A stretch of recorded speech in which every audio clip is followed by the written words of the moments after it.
সম্মানিত সহকর্মী ভাই ও বোনেরা, আসসালামু আলাইকুম রহমতুল্লাহ। বক্তৃতার অবকাশ নেই। ধন্যবাদ জানাতে চাই।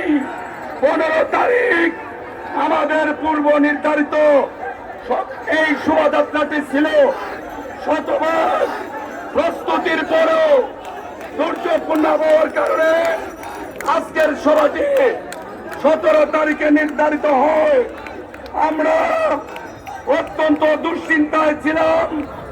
শত শত গাড়ি, শত শত যানবাহন যারা আগের থেকে এই সভায় আসার জন্য ব্যবস্থা করেছিলেন, তারা কিভাবে আসবেন?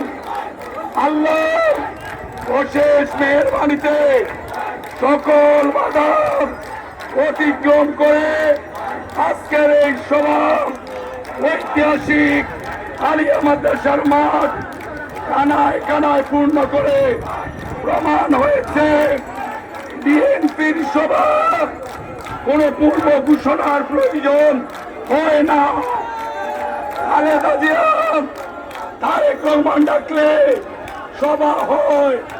আজকে যারা কষ্ট করে এই সভায় উপস্থিত হয়েছেন সকলকে দলের ভারপ্রাপ্ত চেয়ারম্যান শ্রদ্ধেয় তারেক রহমান সাহেবের পক্ষে ধন্যবাদ, কৃতজ্ঞতা জানিয়ে আমি আমার কথা শেষ করছি।